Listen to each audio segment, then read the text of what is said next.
Hello friends, welcome back to my channel. कैसे हो आप सब? ये हमारे हिस्ट्री का क्लास है। हमने अभी तक 2 चैप्टर कंप्लीट कर लिया छोटे छोटे सेक्शंस में। हमने अभी इंडस वैली सिविलाइजेशन कर लिया और आर्यन पीरियड पूरा कंप्लीट कर दिया।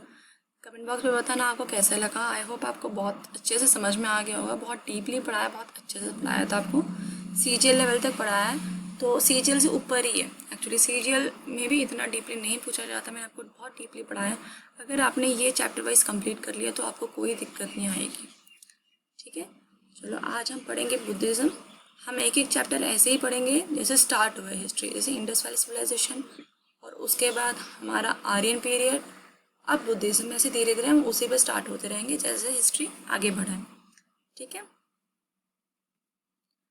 अगर आपको अपने आप को टेस्ट करना है तो एक काम करना एक चैप्टर खत्म, जैसे इंडस वैली सिविलाइजेशन आर्यन हो गया, पूरा एक चैप्टर कंप्लीट करो। उसके रिलेटेड जितने भी क्वेश्चंस हैं प्रीवियस ईयर में सारे आप करके देखो।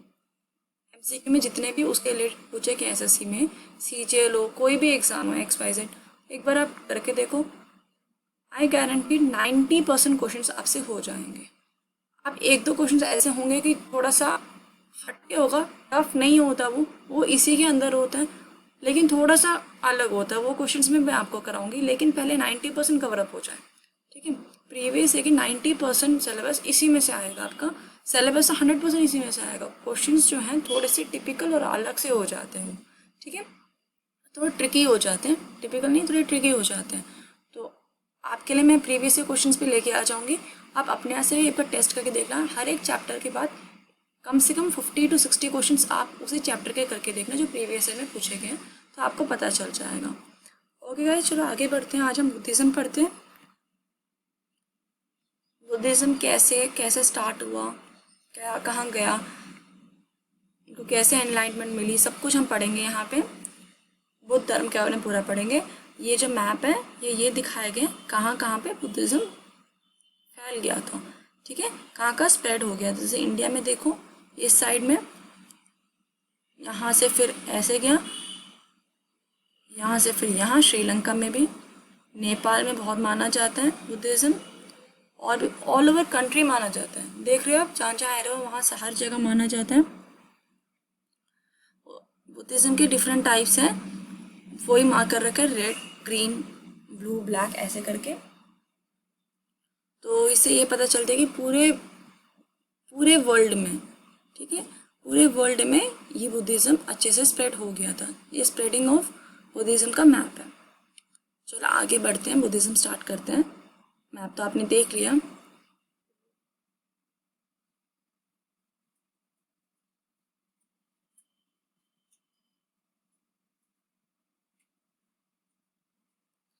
हम बुद्धिज़्म के बारे में अभी नहीं पढ़ेंगे, हम उससे पहले सिद्धार्थ के बारे में पढ़ेंगे। ठीक है, हम सिद्धार्थ के बारे में पढ़ेंगे, उसके बाद बुद्धिज़्म कैसे बना वो हम पढ़ेंगे।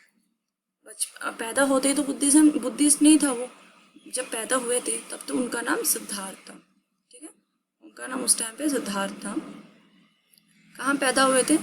लुम्बिनी के गांव में पैदा हुए थे, जो कि नेपाल में है। डेट भी याद रखना, 563 BC। 563 BC में पैदा हुए थे। इनके जन्म डेट, उनकी डेथ डेट क्या है? 483 BC। BC का मतलब पता है ना, जैसे समझ लो यहाँ मैंने एक लाइन खींच लिया और समझ लो यहाँ पे 0 है और यहाँ पे हमारा भी 2020 चल रहा है।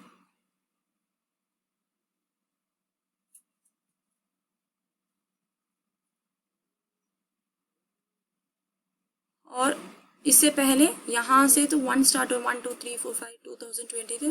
और इससे पहले क्या था? इससे पहले 1 BC, 2 BC, वैसे ही यहाँ पे 563 BC। हम धीरे धीरे हिस्ट्री में क्या कर रहे हैं, अभी आगे बढ़ते जा रहे हैं। ठीक है, अभी हम 163 BC के बारे में पढ़ेंगे। BC ये यहाँ पे AD आ जाता है, ये BC बिफोर क्रिस्ट, और यहाँ पे AD। तो यहाँ जैसे जैसे आएंगे वैसे वैसे कम होता रहेगा। ठीक है, और यहाँ होते होते बढ़ता रहेगा। तो इसलिए यहाँ पे हम इससे पहले का पढ़ चुके हैं। जो भी Indus valley civilisation Aryan period जो है वो उससे पहले वाला है। हमने बताया था 1500 BC में हुआ था इंडस वैली सिविलाइजेशन अप्रॉक्स। धीरे धीरे हम कम होते जा रहे हैं, यहाँ तक तो जल्दी जल्दी कम हो जाएगा, फिर यहाँ से जब बढ़ेगा तो बहुत आराम आराम से बढ़ेगा एक एक डेट, ठीक है। अब बर्थ जो हम 1947 तक पढ़ेंगे, उसके बाद पॉलिटिक्स में आ जाएगा, फिर उसके बाद देखेंगे उसमें, ठीक है। पहले हिस्ट्री कंप्लीट करते हैं। बर्थ इनका कहाँ पे हुआ था? लुम्बिनी में हुआ था, नेपाल में है वो। 563 BC डेट याद रखना, पूछा जाता है। इनकी डेथ जो है 483 BC। कुछ डेट तो आपको याद रखने ही पड़ेंगे, सारे डेट तो याद करने की ज़रूरत नहीं है, मैं आपको बता दूँगी कौन कौन से इंपॉर्टेंट डेट है, बस वही याद रखना। जैसे बर्थ डेट बहुत याद है, बहुत इंपॉर्टेंट है। डेथ वाला डेट भी बहुत इंपॉर्टेंट है। अगर डेथ कहाँ हुआ था? कुशीनगर में। याद रखने का ऐसे याद रखूँ, लुम्बिनी में पैदा हुए थे, कुशीनगर, खुशी खुशी उनकी डेथ प्राप्त हुई थी, मोक्ष मिला था उनको, तो कुशीनगर ऐसे याद रख सकते हो, ठीक है। कुशीनगर में उनकी डेथ हुई थी। इनका चाइल्डहुड जब पैदा हुए थे तब तो इनका नाम सिद्धार्थ वो नहीं था, बुद्धिस्ट नहीं था, तो तब उनका नाम था सिद्धार्थ, ठीक है, सिद्धार्थ। इनके पिता का नाम था सुधोधना, हाँ सुधोधन था, हिंदी में सुधोधना, इंग्लिश में बोल सकते हो, सुधोधन था। माता का नाम महामाया। इनकी 2 मदर हैं, एक तो बायोलॉजिकल जिन्होंने इनको जन्म दिया, ठीक है, एक है पालन माता। जब उनकी डेथ हो गई फिर पालन माता आई, उनका नाम था प्रजापति गौतमी। प्रजापति गौतमी, इनके नाम से ही इनका गौतम बुद्धा का नाम पड़ा बाद में, ठीक है। इनके ये भी एग्जाम में पूछा जाता है, याद रखना। मैं जो बता रही हूँ हर एक वर्ड प्लीज़ याद रखना।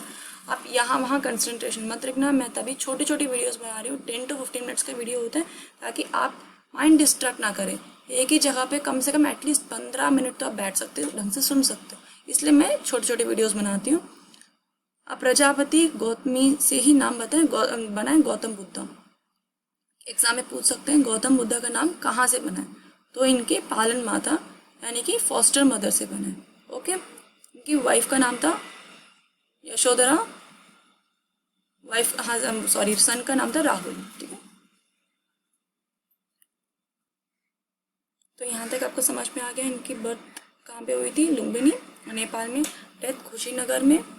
फादर का नाम सुधोधन, माता का नाम महामाया, इनकी पालन माता का नाम प्रजापति गौतमी, और इनकी वाइफ का नाम यशोधरा, और बेटे का नाम राहुल, ठीक है।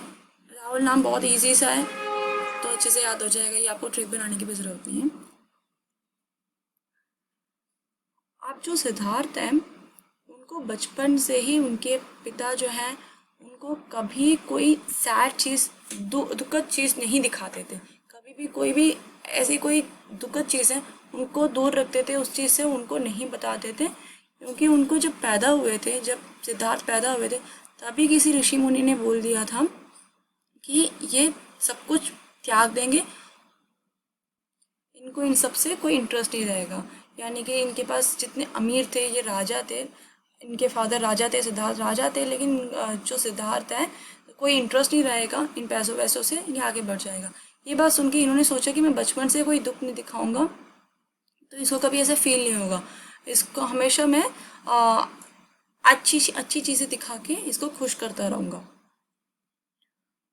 लेकिन जब बड़े हुए सिद्धार्थ तो ये बाहर निकलने लगे, और बाहर जब देखा इन्होंने 4 साइड देखा, ठीक है। देखा तो बहुत सारी चीज़ें, लेकिन इम्पोर्टेंट साइड जो है जिससे इफेक्ट हुए थे, जिससे इनको दुख हुआ या इनको ज़्यादा इफेक्ट हुआ, वो 4 साइड्स हैं, ठीक है। क्योंकि जब भी घर पे इतना कुछ पाके भी ना ये खुश नहीं थे, इनको समझ ही नहीं आ रहा था खुशी कहाँ प्राप्त करूँ। इनकी शादी भी हो गई, इनका बेटा भी था राहुल, लेकिन उसके बाद भी इनको एक सेटिस्फेक्शन नहीं थी, इनको एक संतुष्टि नहीं मिल पा रही थी, और इनको समझ नहीं आ रहा था संतुष्टि ना मिलने का क्या कारण है, क्या रीज़न है, इनको समझ में नहीं आ रहा था। तो यही इसी तलाश में ये ऐसे ही बाहर निकले थे। तब उन्होंने देखा, किस किस को देखा था? ओल्ड एज पर्सन को देखा था। ये 4 बहुत इंपॉर्टेंट है। यहाँ पे मैं जितने भी चीज़ बताई सारी इंपॉर्टेंट है, बहुत ज़्यादा कंप्रेस करके लाई हूँ, एक्स्ट्रा मैं कुछ नहीं लाई। Old age, disease, death, save, इसमें क्या क्या आ जाता है? बुढ़ापा, रोग, मौत और साधु। जैसे ही बाहर निकले हैं, जैसे देखो ये निकल रहे हैं, ये सिद्धार्थ बन के निकले हैं अभी। तो ये जब रास्ते में गए तो उन्होंने देखा था एक ओल्ड एज, देखो यहाँ पे एक पर्सन है, इनको देखा तो ये खुश नहीं थे, ठीक है, ये बुढ़ापा था, ओल्ड एज था। इन्होंने आज तक, इनके फादर ने कभी ओल्ड एज पर्सन ही नहीं दिखाया, ताकि उनकी डेथ हो जाएगी, उनसे सैडनेस पहुंचेगा, उनसे दुख होगा, इनको कभी दुख दिखाया ही नहीं, ठीक है। तो इन्होंने ओल्ड एज फर्स्ट टाइम देखा। उसके बाद एक डिसीज पर्सन, ये बीमार पड़ा है, ठीक है, एक बीमार पड़ा हुआ इंसान देखा। उसके बाद डेथ देखो, थोड़ी देर दूर गए, डेथ देखा, ठीक है।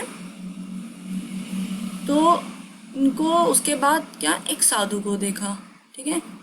फिर वो साधु से पूछा ये सब क्या है, मतलब एज होते हैं, बड़े होते हैं, मतलब बॉर्न होते हैं, पैदा होते हैं, बड़े होते हैं, उसके बाद एज हो जाती है, कोई ना कोई डिजीज आ जाती है, रोग आ जाती है, उसके बाद डेथ हो जाती है, मौत हो जाती है, ऐसा क्यों? मतलब इसमें खुशी कहाँ मिल रही है, मेरे को खुशी क्यों नहीं मिल पा रही?